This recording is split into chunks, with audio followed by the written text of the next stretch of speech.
Buena tarde en el Dios Todopoderoso, en el Dios del amor, en el Dios humilde, en el Dios que nos ha creado por amor y por misericordia. Hoy voy a traer un tema muy corto, pero entonces quiero ser muy preciso. Es un tema que es muy extenso, pero voy a tratar en 3 punticos de mirar el peligro que hay si no somos, yo diría que juiciosos y humildes. Aunque no quiero decir que uno sea humilde por eso, sino que hay veces en las cosas de Dios uno tiene que ser obediente para de pronto no ir a caer en cosas extrañas.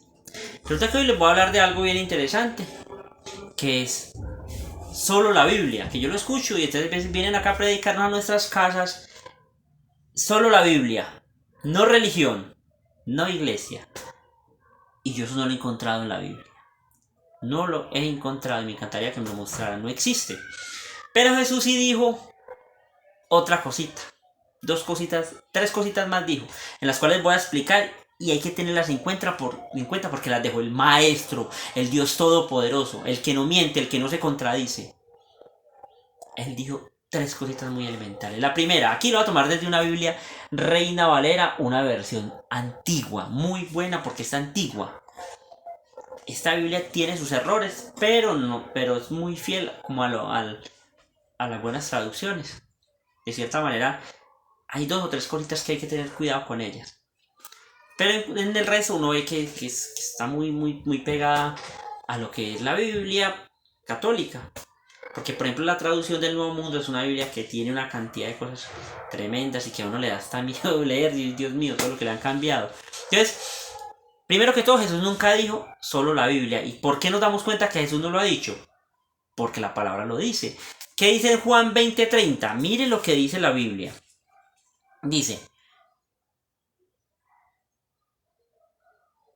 Dice, hizo además Jesús muchas otras señales en presencia de sus discípulos, las cuales no están escritas en este libro. Hizo muchas otras señales, las cuales no están escritas en este libro. El mismo Jesús está diciendo que no todo está ahí en la Biblia. Y eso es un detalle bien importante, bien importantísimo. 2, para decir por qué solo la Biblia no. Primero porque Jesús lo dice y eso sí, pues es irrefutable. Jesús está diciendo que no todo está en el libro. Y Jesús que tuvo unos discípulos con los cuales caminó. Voy a mostrar algo que de pronto muchos no observan y es bien importante tener en cuenta eso. La primera versión católica que se sacó, lo pueden revisar. Si estoy diciendo una mentira, lo pueden escribir por ahí y me pueden decir, Julio, eso es un mentiroso. Pero me lo dicen con datos concretos. La primera versión que existió católica fue la Vulgata Latina. Fue escrita según lo que explican los expertos y todo. Fue por el año 382. ¿Qué pasó en el año 382? Resulta que hasta ese momento no existía como tal el libro de la palabra. El libro no, estaban los escritos en cada lugar, pero no estaban dentro del libro, no estaban acá en el libro. Entonces, ¿qué pasó ahí?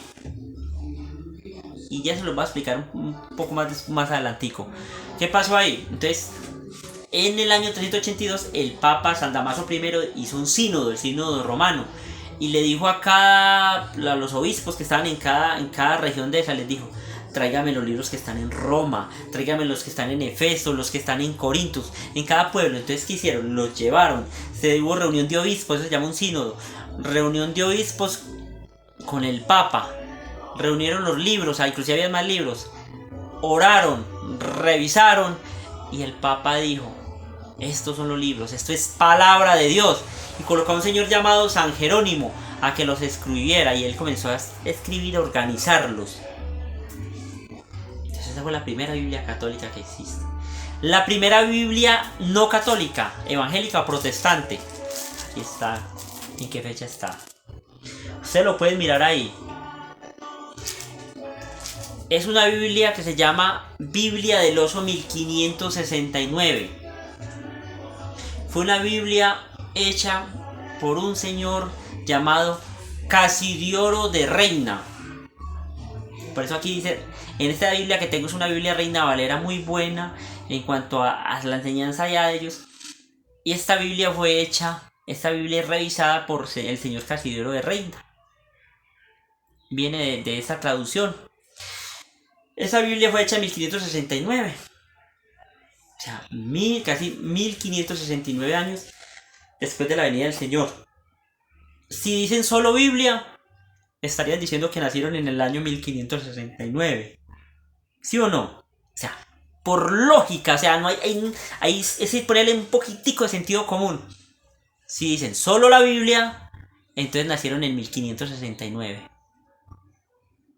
Si los católicos dijéramos solo la Biblia, diríamos que nacimos en el año 382. Pero la Iglesia Católica tiene dos cositas.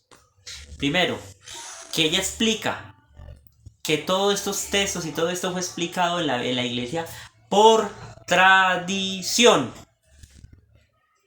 Lo puedo demostrar con la Biblia, que la tradición sagrada sí viene de Dios.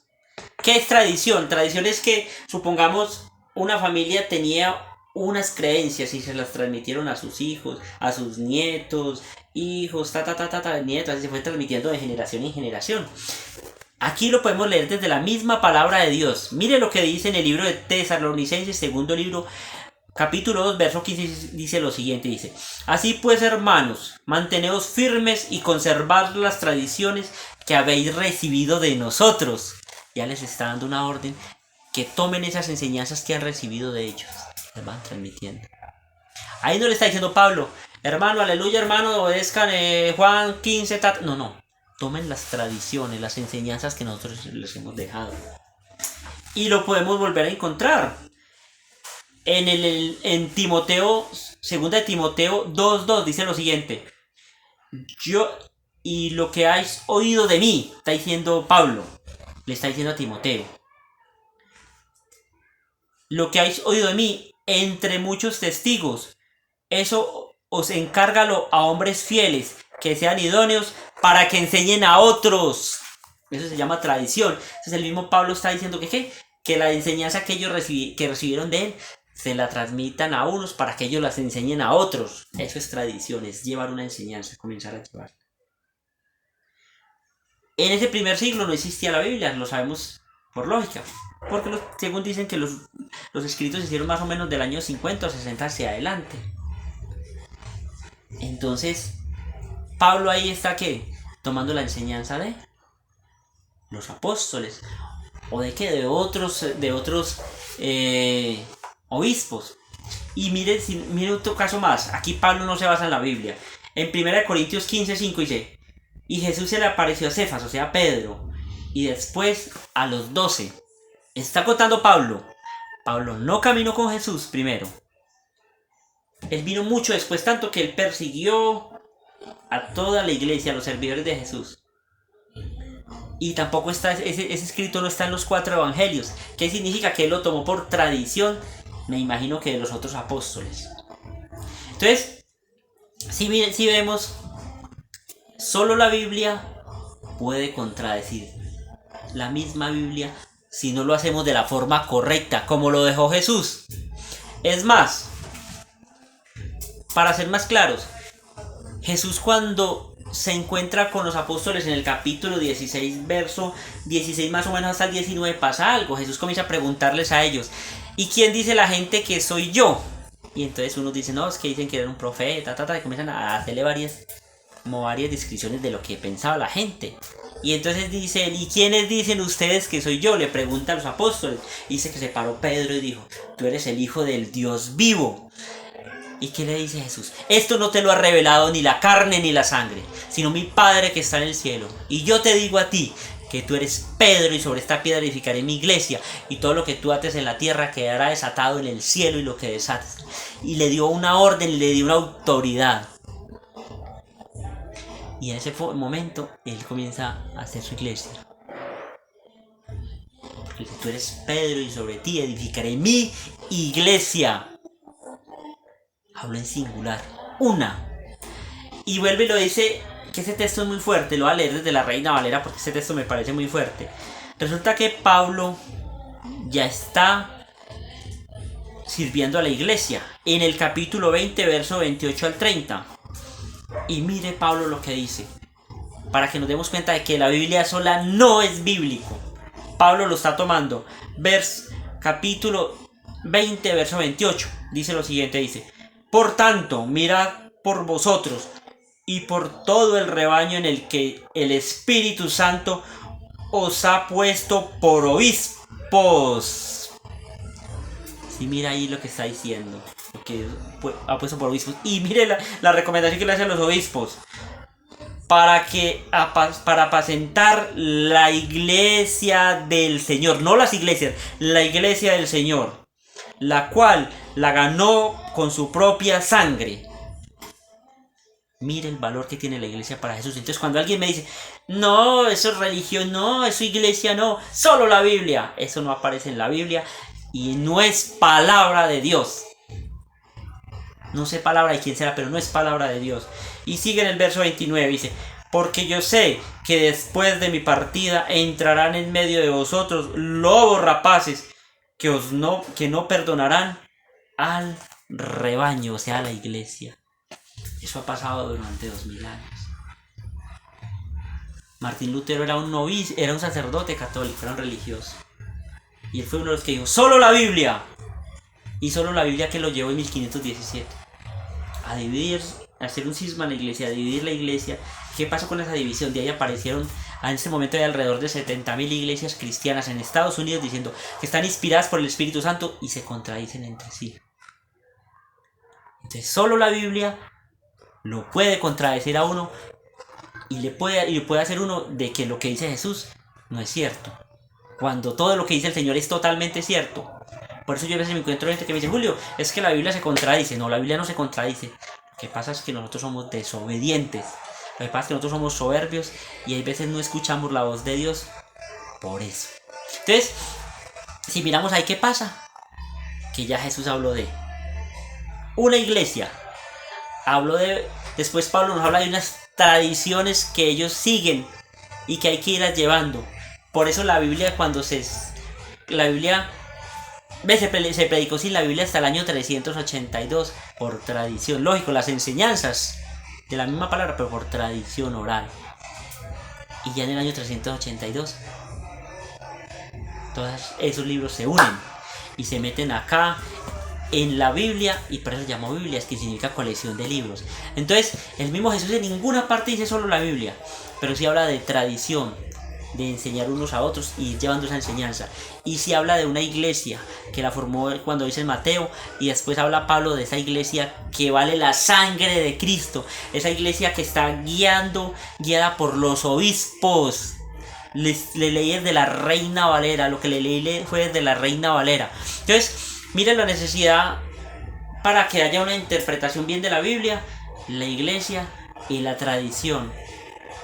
Pero la necesidad de la iglesia, de una iglesia, que dice en Efesios 4, hay una sola enseñanza, un solo bautismo, un solo cuerpo. Y cuando uno lee qué significa el cuerpo y qué significa el cuerpo en la palabra de Dios, cuando lo habla Pablo, lo podemos entender en Colosenses 1, 24 al 25, donde nos dice la palabra de Dios que el cuerpo es la iglesia. Que el cuerpo de Cristo es la iglesia. Entonces, hay que tener en cuenta varios detallecitos. Varios detallecitos, sí. El primero, solo la Biblia no existe en la Biblia. 2. La primera versión que se hizo de Biblia fue una Biblia católica en el año 382, Vulgata Latina, lo pueden investigar, a partir de ahí nació. Y la primera versión no católica, evangélica o protestante fue en el año 1569. Entonces, eso, ¿qué hace la Biblia cuando alguien dice solo la Biblia? Está diciendo de que no es la iglesia de Dios porque nacieron hace menos de 500 años. Eso les está diciendo la Biblia. 3. Bien importante. Jesús en ninguna parte dijo que la iglesia no era importante. En 1 Timoteo 3:15 dice, la iglesia es columna y fundamento de la verdad. O sea que es demasiado importante que la verdad se enseñe a través de la iglesia. Y es tanto que gracias a la iglesia esos libros que ya estaban escritos se reunieron y se metieron en la Biblia. Entonces, tengamos mucho cuidado. La Biblia sola nos puede llevar a sacar cualquier doctrina. Por eso Pedro dice, la Biblia no es de interpretación privada. Se necesita un guía para ella y el guía es la iglesia. Cuando yo comencé a leer el libro del Apocalipsis, la primera vez, cuando yo entré ahí, yo me metí la enredada del siglo y no quise seguir leyendo. Me di la tarea de investigar un poquito para poder entender algunas cosas. Por ejemplo, en la cultura de allá el mar significa el mal. Acá el mar no significa igual, ¿cierto? Por ejemplo, allá en ese contexto las vestiduras blancas significan eternidad. Y ahí estamos hablando de dos cositas. Y así por el estilo ahí hay una cantidad de signos muy tremendos. Y para terminar voy a contar algo. Yo tenía un amigo y él me dijo, no, Chilo, yo comencé a leer la Biblia, Julio, hermano, y estoy todo entusiasmado. Y le dije, sí, bueno, ¿y cómo es que está leyendo? Me dijo, no, hermano, voy a leer los libros apocalípticos, Daniel, Apocalipsis, todo, me gusta mucho. Yo le dije, ay, hermano, eso es más complicado que un berraco. Pues para eso usted tiene que tener un guía. Tiene que tener a alguien que conozca de esa parte. Porque hay muchos símbolos. Él me dijo, no, hágale. Y yo lo dejé quieto. Y esas cosas que nos volvimos a encontrar al tiempito, como al mes, 2 meses, no recuerdo. Yo al tiempito le pregunté, le dije, oiga, ¿cómo va con la lectura de la Biblia? Y me dijo, no, hermano, yo de leerla. Le dije, ¿por qué? Me dijo, no, hermano, eso me estaba enloqueciendo, me estaba corriendo el champú. Y yo le decía que eso había que leerlo con alguien que se lo explicara. Porque es muy complicado, hasta a mí me cuesta, hay cosas que yo no entiendo. Entonces lo que yo no entiendo lo dejo quietecito. Aunque hay muchas cosas que yo leo y yo los invito a que lean la santa palabra de Dios. Pero cuando le dije, ¿por dónde arranco? Y arranqué, hermano, por los evangelios. Por Mateo, Marcos y Lucas. Que el Señor nos habla de una manera tan sencilla y tan hermosa y tan tierna que uno lo entiende fácil. Pero dentro de la Biblia hay textos muy difíciles de entender. Y hay cosas en las cuales usted tiene que ir al contexto, a qué significa ya, para poder comprender todo ese mensaje. Porque si miramos con la misma palabra de Dios, uno ve que hay unos que dicen que solo Jesús, que el Padre no, que el Espíritu Santo no. Hay otros que dicen que Jesús no es Dios Todopoderoso. No va a mencionar nombres de iglesias, pero estoy mirando, ¿cierto? Hay otros que dicen que Jesús vino a América y que tienen unas tablas. Entonces ahí cuando comenzamos a mirar eso, pueden pasar muchas cosas, ¿cierto? Y la misma palabra dice que no se le quitar ni un punto ni una coma. Y hay veces no se le quitan no solo un punto, sino muchos puntos y muchas comas. Entonces es para que tengamos en cuenta todo eso, de que la palabra de Dios es de mucho respeto y mucha seriedad. Dios me los bendiga.